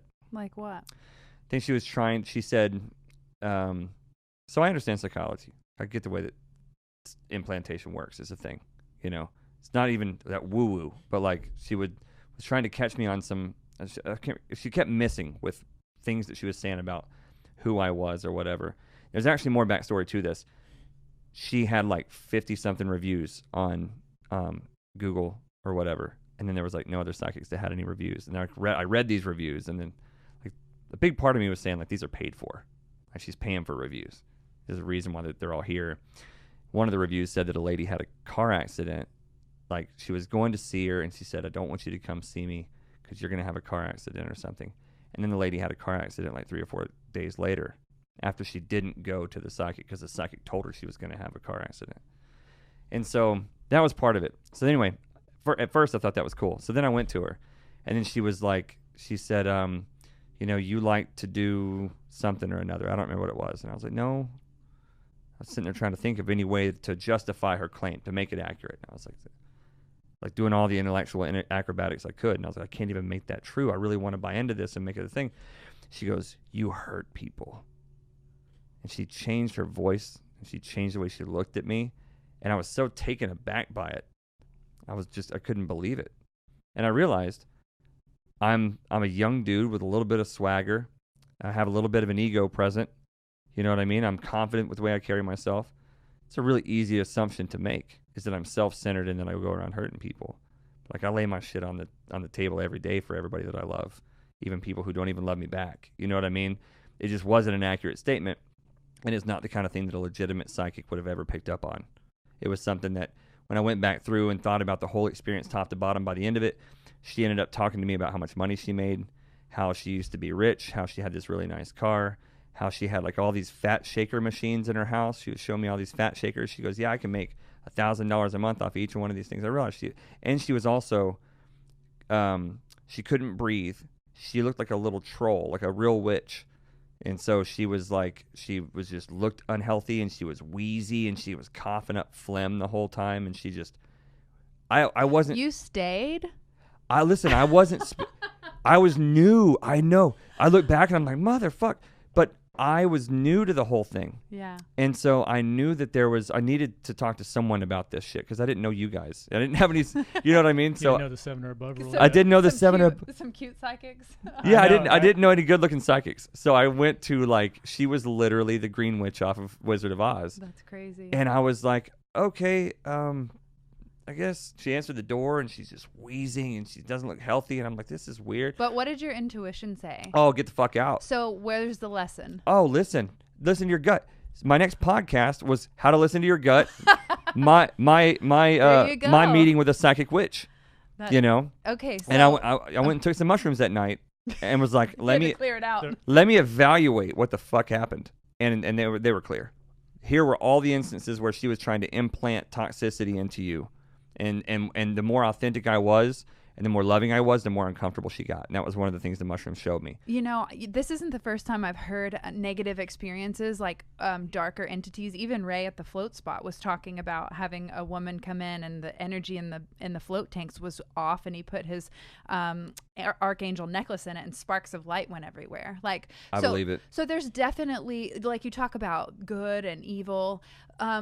It reminds me of when we were in Newport, and we were watching Penn and Teller's bullshit on the episode. I love Penn and Teller. So good on the episode of Psychics, but I got all riled up because, of course, it's bashing all the bunk psychics. Yes, they are out there, but that doesn't mean that there aren't psychics that are pure of heart and doing great work, which, because I am one and didn't try to be, it just was a part of my path. I've had to learn to accept and embrace it. And so now that I'm in this role, I can now see both sides of the coin, how people, again, by culture, have been so programmed to be afraid, and experiences like that would definitely turn you off. But I had this experience. We went to Newport, Rhode Island on a whim. This was so weird. We went on a whim. I saw this hotel with cute butterfly wallpaper, and I had to get an Instagram photo in front of it. Like, not even gonna lie there. True story. I wanted to do a boudoir shoot there. So that was like the thing. And that happened. So we go to Newport, Rhode Island. There's one vegan restaurant there. So we go to it. So you starve. Well, we ate there a lot. So we go to this restaurant, and we had so we don't watch TV, but when we go on vacation, they have them. So we're like, well, let's just turn something on. So we turned on this Penn and Teller's Psychic, and of course there's a reason behind it. So I watch it. I'm all riled up. I'm like, that's bullshit. They painted the wrong picture, because there's good psychics. Like, they just went to the shady ones. That's not a full picture. Like, I was a little mad about it. So we get to the restaurant, and there's a lady reading tarot at the front booth with glasses on and her Louis Vuitton purse sitting on the table. And we order our food, and I think nothing of it. I'm like, well, that's cool. You don't see that in Texas very often. And I lean over to Chris. I'm like, I'm supposed to go talk to her. And he goes, why? You have a direct channel. I'm like, I know. And that's why I'm telling you, I have to go over there and talk to her. And he just was like, not on board. He was like, but why? Like, there's no reason for you to go over She there. was sketchy. Yeah. You could tell. He's just coming off of her. Yeah. And- Just dripping with sketch. And I was like, I don't need anything, but I'm being told to go over there. I don't want to, like, oh, this feels so weird. And so, this is the best. So then I'm telling my angels and my guides, like, okay, if I'm really meant to go over there, show me a clear and definite sign. I'm always asking for signs. Then boom, the song She Talks to Angels comes on. I'm like, okay. No shit. And I'd never heard the song. So I was like, okay, that's a pretty cool sign, but not good enough. Like, if I'm meant to talk to her, then she'll come talk to me. Like, I'm just getting crazy now. And it's like very clear. Like, you've got to go talk to her. Go talk to her. I'm like, I'm like arguing. And I probably look like a crazy person eating my sandwich, you know, and I'm like, But she was definitely doing it like somewhat out loud. Right. Yeah, It was this visible. Like Well, this was like a 30-minute. It was definitely you know. conversation with Chris. Like, I don't want to go over there, but I'm being told to go over there, so I don't want to ignore that, because after our mountain, almost dying on a mountain in Colorado in 2012, I dedicated my life to listening to my intuition, because your gut never lies. And so I'm like, I don't want to do this, but I got to. I promised myself. And so I walked by her. We were on our way out. Chris was like, are you going to stop or not? I'm like, I don't know. I'm like caught in Libra indecision. I don't know. And she grabs my arm and she says, I really like your tattoos. I'm like, fuck. So I sat down. I was like, I'm supposed to talk to you. That's the bait. Crazy. So I sat down with her. I said, I'm supposed to talk to you. And I'm a psychic, and I blah, blah, blah, blah, blah, blah, blah. And so then ego flares up. I mean, I'm legit, so I can see, I can feel, I got it. So her ego flares up. Well, I studied with this person and blah, blah, blah, credentials. I'm like, I don't care. Like, Right. just fucking sit down and read some cards. Like, I don't know. What are we supposed to do here? And I said, how much for a reading? She said, $120. I said, I'm not going to pay that. And she said, well, how much will you pay me? I said, $40, because I didn't want to do it. Like, I had, Right. and I'm all about paying for services. Sure. And having like pristine experiences, but I didn't want to do it. So I was like, literally any excuse to get me out of this situation. $40. She was like, okay. All right. So I sit out. One, she's wearing sunglasses, which I'm automatically I always like, take 70% off my prices for everything the first time someone objects, by the way. Always. Every like, time. random. It's a good tactic. So I'm already like sketched Also, my out. business went out of business Yeah. 2 days after it started. Probably why she's in a vegan restaurant, you know. So anywho, literally it is going nowhere. There's nothing accurate. We're gonna get married one day and have kids, and Beautiful. like we're already married and he had a vasectomy. I don't see that happening. He's in graphic design. It was the same one. I'm like, Same witch. just Same. so off. And she pulls a couple cards, and I've been reading tarot for many years now, since the psychic told me I should buy myself a deck, and I know exactly what the cards mean. And before she even starts to read them, she scoops them up and says, I can't read anymore for you. I'm tired. I had a late night. And I was like, well, I don't feel like my reading should suffer because of your actions. That doesn't seem very fair, does it? And I mean, I was just like on next level, like, voice your opinion. Wow. Like, and I walked out. I was like, okay, well, then we're done here. And I just stood up, walked out, and Chris goes, how was it? And I was like, what the fuck was that? And so I immediately was like, why did you have me do that? What was that? And it was so clear and so gentle and so loving. And they said, because you were there to be the teacher, that you do have a gift, and you need to meet bunk psychics so that you can have the experience that other people are afraid of. Yeah. So that you can have the understanding and Yeah. compassion. And so also to let her know that what she was doing was wrong, and I didn't have to use one word to say that. That's so beautiful, because that's the one message I got back, you know, after I went and visited that lady and then took the mushrooms that night, just going, what the fuck was that? Because I was new then. I didn't know what I was experiencing, but things were mixed up in here. And I came out of it. I wrote this big, long sort of poem, and it was actually a prayer of reflection of curses. The next morning I got up and I wrote it. I ended up leaving it on her doorstep. And she was talking about how words have power, and she believed all that, and she believed that whatever you said came back to you. And when she said that during the reading, I was like, coming from a person who's like falling apart at the seams, who can't breathe or walk right, and you're telling me that your words that you put out are what come back to you. So again, this is part of what the mushrooms helped me put together Yes. at the end of the night, because you know how they do, right? They present everything in they piece it all together in this beautiful, clear, pristine picture, and they're like, so here's what happened, you know? And it was like, dude, she's out there putting curses on people. She made that lady have a car wreck, probably by implanting that in her head and saying that she was going to have a car wreck. And that poor lady was so misguided that she thought that she had saved her from a car wreck that day. You know what I mean? Yeah. And I just thought about like my mom and a lot of really sweet ladies that like had they gone in there and gone through what I went through and been told the things I was told, they would have been, it'd break them. They would have been broken. Yeah. They'd have been crushed. And they also probably would have been codependent on this lady for a very long time. Yep, and that's exactly going empath, back narcissist. to the point. Yeah. If you want to be an empath, if you want to be a healer, you're gonna attract narcissists. You gotta be the person who prays for the bear. You know, you gotta turn yourself into that, because there are a ton of people that will prey on you. Yeah. I mean, it's just the way it is. It really is. It's like the flies drawn to the light. You know. Yeah. Yeah, that's exactly what it is. That was sort of my introduction into the woo-woo, and it's funny because, well, it was my first intuitive or psychic that I met, but it was like, even though it was a bad experience, it actually gave me that much more faith in the whole understanding of the whole thing. It's like, you know, if there's someone out there who understands how to do that and be shitty about it and, you know, be just a negative, malevolent entity, then I could see how it would work. And it's obvious that the other side of it's going to work just as well. The light always wins. The light always wins. You mentioned tarot cards. My girlfriend loves tarot cards. She's always doing the tarot cards things. Fun. They're so demonic. Oh, yeah. They're so satanic. Aren't they? You're going to hell. That's what Chris's grandmother posts on my Facebook every day. Are you serious? Oh. Seems to be a common reaction. This is a real thing. Hello, Texas. Well, let me ask a question real quick, if I may interject. I gotta go pee. Where you practice reading the tarot and all that, where do you stand with what do you use your abilities for in your day-to-day? Do you provide services? How does all that work?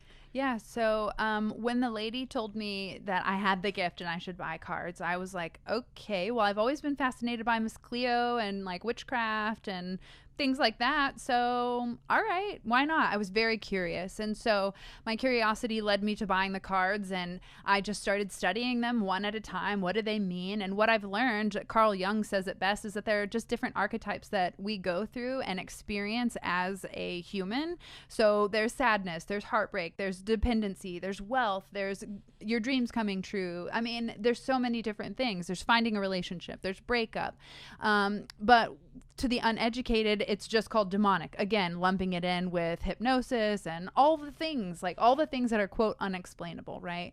And so I found the tarot cards to be extremely gentle, and they helped me to develop my intuitive language with myself. And so as I would pull a card each day, so it's still to this day, like 6 years or longer, I pull a card every day as a part of my morning ritual and ask, like, what do I need to know for the day? And what I've learned is a lot of the times the cards won't even be about me. They'll be about someone that I encounter. And it just prepares me to give them guidance, or to for whatever it may be. Like, let's say I pull the grief card, but nothing in my life aligns with grief.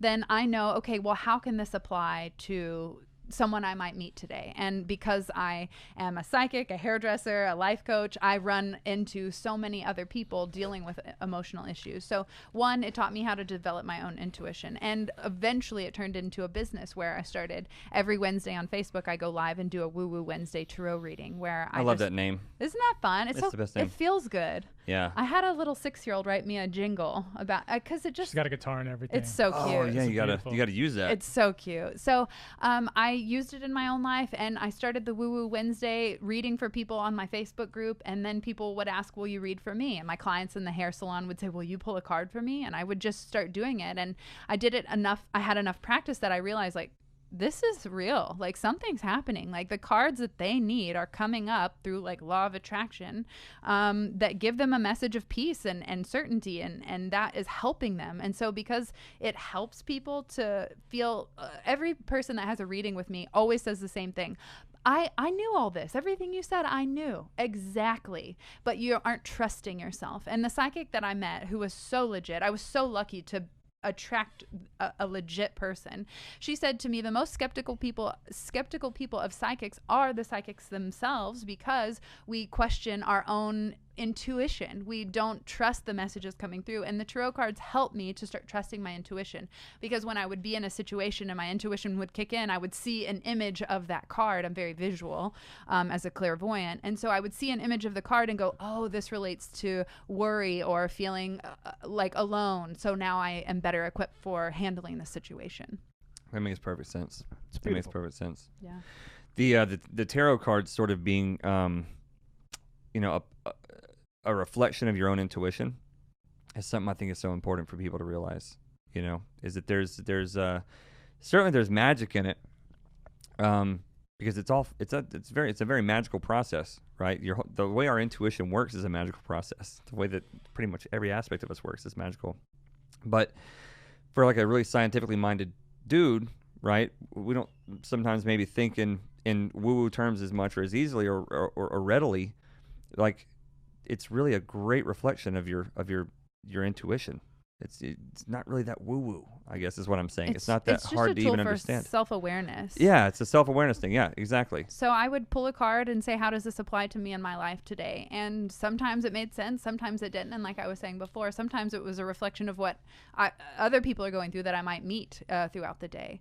And what really fascinated me in the beginning is when I would pull the same card. There's 78 cards. I'd pull the same card multiple days in a row. Like, how is that happening? But it's because I am still not grasping the lesson, or I'm not really taking a hold of the message. They're trying to get me to interpret it in a different way. Get your shit together. Right? Get your shit together. They're yelling at you when you get the same card 3 times. I'm just saying. Yeah. Sometimes the spirit gods kick you right in the dick. It's very true. It's true. There's this one hypnosis session. It's actually my favorite one to do. And I take people to a cabin where they meet their spirit animal and they meet their spirit guides, right? I want to do this. And so good. The cool part is that it does not matter what the person believes, what their religious beliefs are, whatever. They all have the same kind of experience. It's all the same. It's never the same animal, never. And I had this one lady talk about your spirit guides, kicking you in the ass. Had this one lady. She goes to meet her spirit animal and turns around, and she has a big personality, super big personality. She's super awesome, always outgoing, that kind of deal. She turns around and there's this like little bunny rabbit. And she goes, are you fucking there's kidding me? No way my spirit, it's something, she Yeah, wants yeah. something cool. Like, But a wolf. Riding in on a Harley or something like that. And she goes, it's not going to be this. And the rabbit looks at her and goes, shut up, bitch. I'm Chuck. I'm your spirit animal. You can't even make that kind of stuff. You can't make this up. I was like, I love this. This is the best, man. I love this. I am so fascinated with hypnotism. Yeah. I didn't even know that you were into that. It's huge. Talk about a divine appointment. Huge. That's how I see this. I can't talk about my synchronicities all the time because I do this on a podcast, and every fucking podcast we just be talking about my synchronicities. But after the show, I'll kind of tell you how I've been swimming in these synchronicities lately. And you guys, first of all, just being here in the first place has been a huge blessing. So thank you for coming on anyway. But the hypnotism thing is fascinating to me because, like you say, there's nothing about this that's really woo-woo. There's just nothing about this. Is insofar as the as clinical psychology has progressed as a science, if we want to call it that or whatever, if you don't, hypnotism is just taking advantage of what we know from clinical psychology works. Right. And what's really crazy about hypnosis has been around for forever. Yeah. But where they really started using it big time was back during the World Wars, because they ran out of stuff to be able to do amputations. They were hypnotizing people to put them under. So when they ran out of the stuff so they could amputate their leg, they said, what can we do for free? Because we don't have any more supplies. We're gonna need somebody who can talk or do. We're gonna need something, right? There's only so many sticks you can bite, right? Before it's when they're cutting that bad boy off, you're gonna want something. Well, hypnosis works for pain control because pain control is inside your mind. Yeah. Like, you can take it away. You can take away the pain. You can do a lot of, it's a lot of strange things that you can do. Sure, yeah. A lot of strange things. Definitely pain is one of the big deals. So that's what they were doing then. But chloroform came out not very long after that. And so once chloroform came out and would just knock a person out, they stopped needing the hypnotist. And so as soon as that happened in the 1950s, we just stopped using hypnosis altogether. It used to be in the American Medical Association handbooks. It used to be like just a big medical practice thing. Really? When you went to the dentist and got stuff, they would do hypnosis so that you could just, without all the medicine, without all the knocking you out. But Now we don't do that because we have the medications. Does this fall into the big pharma? I mean, there was money to be made, and there were influences. It was yeah, easier. but at the same time, you know, you get the average guy and he's got to perform a surgery. It would be more practical for you to have medicine on hand pill. than it would be for you to be like, well, I got to find the hypnotist. He might be sleeping, or he might be, you know, Well, it's like an hypnotizing anesthesia. somebody. I mean, an anesthesiologist is basically a modern hypnotist. Yeah. You know, so Yeah. pharmaceutically inclined hypnotherapist. The fact that you can do stuff with pain is very intriguing. It is intriguing. It's intriguing, you know, the part that we've talked about, which is basically almost like self-help. You know, Yeah. you can do those things like that to recorrect the patterns that you've been living, and you know, you have the people that are perpetual losers, basically. You know, Yeah, no yeah. matter what they do, they screw up. That's me. You know, so so living in some sort of, you know, a bad pattern, but. You get the weird things. I didn't know hypnosis or the spirit guide thing would be a deal at all until so one of the techniques that I use is regression. So basically your subconscious has all the memories that you've ever had, right? So we can regress you back to memory that you may have long forgotten. So maybe something you're like, oh my gosh, I'm 4 years old all of a sudden, and you're describing yourself through that, you know, through that memory. And I'm trying to regress a person back to the cause. So when they're in hypnosis, I say, I'm going to regress you back to the first time you had this experience. And so the person starts telling me, I'm asking them, are they inside or outside? Is it daytime or nighttime? Are they alone or people with them? I'm asking these questions, trying to get some details, some context. And they start describing themselves and describing what's going on. And I'm piecing together the fact that, like, this is like a different them. It's like describing a different situation. I'm like, you know, they're talking about a different life. And so a person regressed into a past life, and I had no beliefs about that or experience with that, but someone automatically regressed into that when I asked them to go back to the first time. They started explaining things with me, and that's when what Serena told me of, like, I got to get into past life regressions. I was like, well, I didn't even know that was going to spontaneously happen. Jesus. So it was one of those where I went down that path because that's what happened. And I thought, well, what else can we explore now? And then Brit mentioned the float spot earlier, where we get in the float tank, the isolation, isolation tanks, which is phenomenal. And it's another thing that happened along the same timeline when we met the psychic. Was I was doing the float tank and had the same epiphany of, I've got to get back into hypnosis. This is what I've got to do. Well, Brit goes in there and comes out, and I'm expecting her to be just relaxed, you know, because you come out of that float tank, you just feel like $1 million. I mean, it's just like you just slept for 4 hours. I mean, it's all like coming out from a nap or whatever, but a good nap. And she comes out and she's crying. And I'm like, oh, I was like, damn, she got that Epsom salt in her eye. Like, if you rub your eye with that Epsom salt on your hand, it's teary. I'm like, uh-oh, she did that. And I'm like, hey, babe, I'm like, are you okay? Like, what's up? She goes, I was talking to my dad in there. And I was like, but your dad has passed away. So what are you saying here? And maybe Brit can, like... She was like, bitch, you know what I'm saying. Mm-hmm. I know it. And then she goes, I want to be able to do more of that. Can you help me? And I thought, well, I'd had the past life regression weird stuff happen during the hypnosis session. So what if hypnosis can help you with other skill sets? You know, maybe we're just using your brain. I love the way that you guys state. unlock shit together. Oh, it's been the most unique unfolding. It's like tennis, you know, just hitting the ball back and Yeah, forth. yeah. Right, like here's what I found, what you got. And it's just been a back and forth building upon, like, my intuitive wisdom that keeps coming up, and then his research-based, background. You know, my girlfriend and I call it the math and the magic. Oh, what did the muse and what did we call ourselves? The mentor and the muse. Mentor and the muse. I get it. Yeah. That's so accurate. Yeah. We talk a lot on this podcast, and anytime we get invited to do another one, we always end up talking about the balancing of the masculine and feminine energies. You know, it's something that we, as a society or the culture, Western culture, we don't tend to think of things in woo-woo terms or in terms of duality, like masculine and feminine or anything like that. But you guys, it's cool to see someone who embodies that in their relationship and that gets that embodiment of it. You know, you take advantage of a beautiful, divine masculine mind, and the way that, you know, Chris's brain works is just we're wired differently at a fundamental level. Definitely. Than the feminine brain. We just are. It's true. And it's just it's a difference. It's not it's not a better than, less than thing, but there are just differences in the way that we see shit. JC and I have had this conversation, you know, because we've talked to our girls about, you know, we'll have psychedelic experiences particularly, and the way that we describe these when we come out of it in a ceremonial setting and we describe these experiences, you see all the men describe it in sort of just a more mechanical, masculine kind of way, and then it's very sort of algorithmic and moving parts and events and chronology, and you're sort of explaining things in this way. And then with the girls, it's always something very feely. Feeling. It's See, and this is why I think all guys should do themselves the benefit of getting into poetry. I mean, even if you're going to read like Bukowski or somebody like that, even if you're going to read that kind of poetry, totally fine. But get into something with some language so that you can start taking all the mechanical thoughts and building stories around them. Because otherwise, you end up living. I say people always ask me like, "What's your favorite thing about Brit?" or what really, what is it? Oh, here we go. why are you with her? And the easiest way for me to explain it, besides she's awesome, but before I met Brit, my whole world was black and white. And then when Brit walked in, I suddenly had color.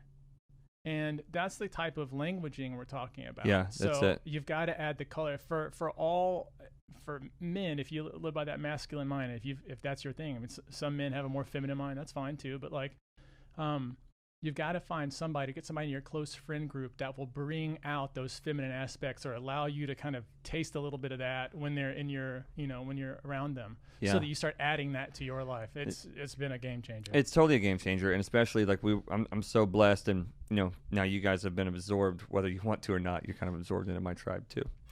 But we've been until he kicks us out. But that there was a reason for that. I can't remember what it was, but it was a really good reason. It's a good reason. It was totally good reason.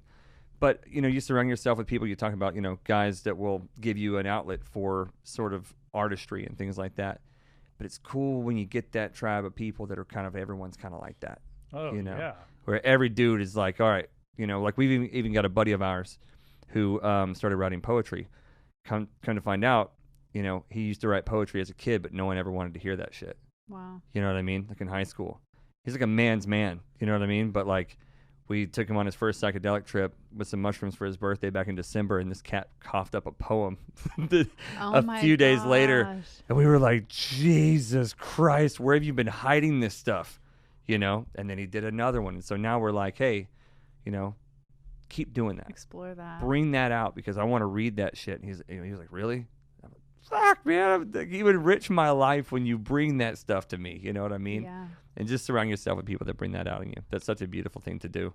I want to bring up also not just the balance of like, okay, we're a partnership and he's masculine and I'm feminine, but I think it's really about coming into balance, like yin and yang, with yourself, because we both have masculine and feminine qualities. And I was very, very masculine my entire life. Femininity didn't kick in until like the last couple years or whatever, because I was born in a masculine world where it's about power and money and build your business. And I did that. I've been a very successful salon owner.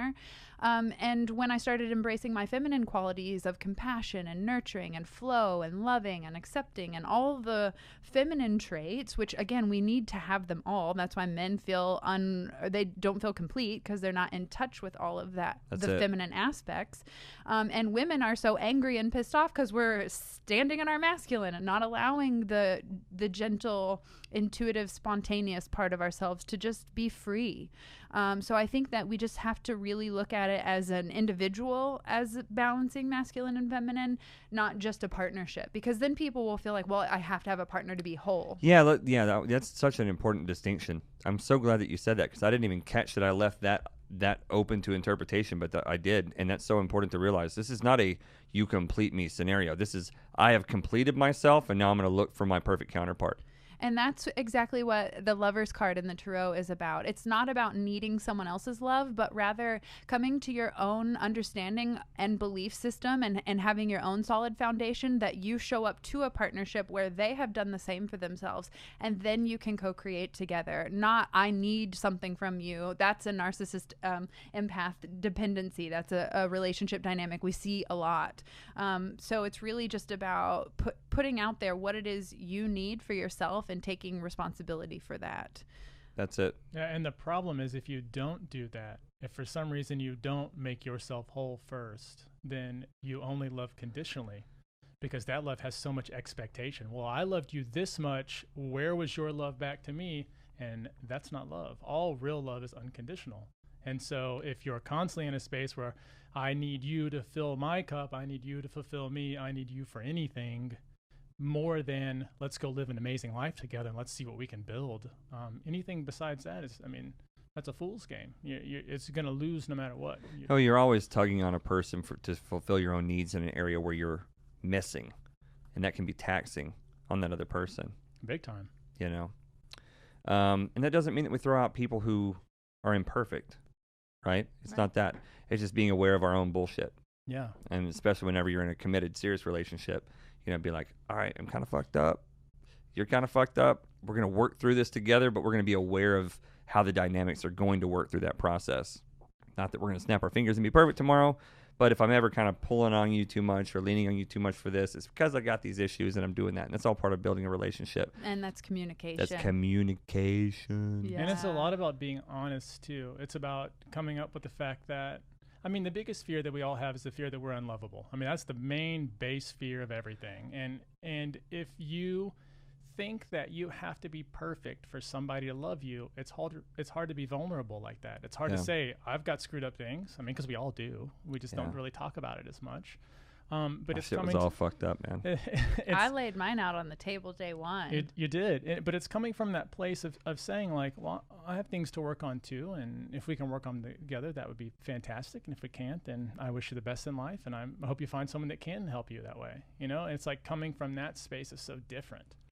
That's tremendous. It's so different. One of the lessons I teach in Shine School is that your relationships are a reflection of you. And so the relationships that you attract into your life are typically ones that are going to mirror back to you the annoyances and the celebrations too. There were parts of Chris that I really was inspired by his ability to build a business, take an idea, and just go after it. He quit college his junior year because he was called to head down another path, and that courage I could really identify with. But there was also a lot of anger and pain, and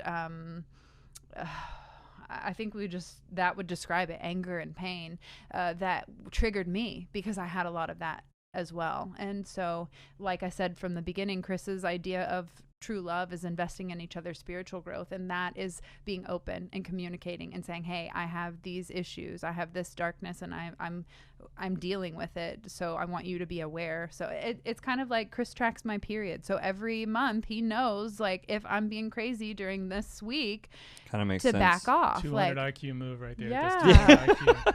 Yeah, man, you're turning the whole franchise around with that shit. So you got to do that. If you're a guy, you're not tracking it, you're leaving yourself in the dark. I don't like to be just totally surprised so much, especially with something that's going to come up every month. Yeah, it's going to happen. That's genius, man. You're playing Smart. 4D chess.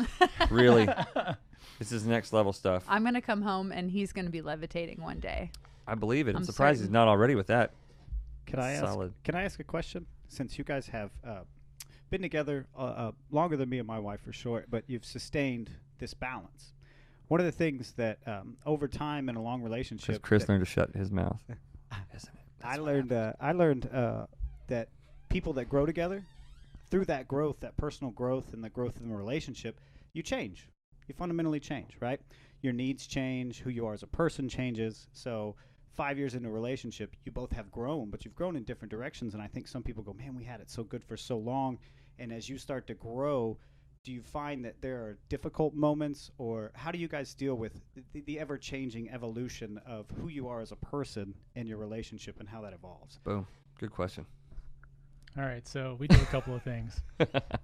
The first thing is, and everything is an accidental discovery. Everything we've ever discovered was not because I was super smart and made it happen, but it's because we've stumbled into it. We've just been dumb enough to fall down and just look at the clues that are on the ground. And one of the things we did before we went vegan, a while before we went keto, and this is before keto was popular. This is maybe, I don't know, 10 plus years ago, 9 years ago. So no one even knew what keto was. It wasn't even a conversation. And so we started doing it. And the way that the diet was set up was that you had to go on an hour walk every day. And this is Texas, so you can't go on an hour walk except at like 1 o'clock at night, right? Yeah. 1 in the morning. So we would start going on these walks all the time. And what I realized was that I'd never met Brit before those walks, because you're always distracted by something. You're distracted by the food. You're distracted by the cars going by on the road. You're always in the movies, in the bedroom. You're distracted, like no matter what. But on the walks, we're not looking at each other. We're walking and both looking forward. And when you have an hour to walk and you're going to do it every single day, you eventually, everything comes out because you have to, because you're next to each other. And so one of the big things on our journey was that we always talked about it. It's not that we still do those hour-long walks, but we do a lot of short walks. And one of the questions that we have on our walk that we do every week, there's one question that we always ask. If you were to rate this week on a scale from 1 to 10, what's the number and what would it take to make it better? And so when you ask that question repeatedly, you grow together, because you find out that the reason why we don't grow together is because either one person doesn't communicate what their needs are, or the other person doesn't fulfill those needs. Or there's no clear goals. Yeah, you wouldn't know. Together, You wouldn't. yeah. You don't view each other in the future. Like when you think about your future, if you don't see the person that you're with in the future, you're not going to be in the future. Yeah. So I would like to say that you have to decide with your partner, are you willing to climb this tree together? And if the answer is yes, then the next part of that is to accept that sometimes you're going to go down this branch and she's going to go down this branch, and you guys are going to be at opposite ends of the spectrum. But because you're on the same tree, you know that you're supported, you know that you're there for each other. So it's really a question of asking, are we in it to win it? Or do we know that this doesn't really feel in alignment anymore? And I mean, honestly, the 99% of the tarot readings I do for the women, they end up getting a divorce because they've been in a relationship for the wrong reasons. A lot of it is empath narcissist dynamic where they get trapped in that cycle. So I'm not saying go divorce your wife at all, but I'm just asking, are you in it to win it? Oh no, definitely. It feels like it. I thought it was a great perspective to get from you guys. Yeah. That's very similar to how we're very communicative, and we're constantly asking each other, how are things going in your life? What can I do? Or if things aren't going well, if she's unhappy with me or I'm happy with her, we're very vocal. Hey, I just want you to know, this happened and this is how I feel about it. And that's been a great revelation that we've carried on this whole time. But you guys have such a unique perspective and are so well spoken that I think that's a lot of things, a big thing that a lot of people don't necessarily take into consideration. As you grow in life and the spiritual journey that you go on, you change. You get with somebody, you start out as a certain person, and as you start to grow, your needs start to change, your emotions start to change, your perceptions start to change. So you have to be aware of those changes, and you have to communicate those to your partner, and they have to be aware that they can do that as well to you. And I just think that's a fundamental thing, and I beautifully put, but I really wanted to hear y'all's perspective. I think it's important to talk about. Yeah. Communication matters so much, man. And understanding, it all starts with understanding yourself, because what are you going to communicate if you don't understand what's going on? Mm-hmm. Yeah, otherwise you're just going to regurgitate stuff you've heard. Yeah, exactly, which is so problematic and so misleading, because you might be just sort of word vomiting the only thing that you've heard of how to express how you feel, and then it comes out nothing like what you're really going through, and then your partner's communicating in a whole different way, and they're trying to understand, and they don't get it. Yeah. I think that's why, too, mushrooms are so important, because the first thing you realize on mushrooms is that language is the most ineffective way that we have of communicating things. We talk about that so much. You're like, I lack the vernacular to really describe the experience that I just had. Yeah. And you're like, how shame on us for creating a language that's just not good enough. Yeah, it's devoid of the divine. And then you start, totally true. Wow, beautifully put. And you start to realize all of my thoughts are with words. And what are words for if not to paint pictures? Well, if you put letters together to make a word, it's called spelling. So abracadabra. That's exactly it. I have this theory that the English language is actually on purpose, which is why it's like it was only created in the 1500s. And like Sanskrit has so many more sounds. And if our words and sounds are what created the earth, according to people's book, then shouldn't we be more mindful about all the different sounds that we're making? Absolutely. All right. Absolutely. So I'm on to this English language Well, thing. it started with Latin, I think. We looked up. I didn't know why Latin was called Latin. Apparently the area around Rome, because I was like, why isn't it called Roman? Right? Because a lot of people don't realize that, like, oh, God, okay. But, so. We might have to have a part 2. Yeah, we're going to, there's going to be multiple parts to this. Anyway, language matters. That's all I wanted to say. Yeah. But we'll get into Latin later. What the fuck am I seeing?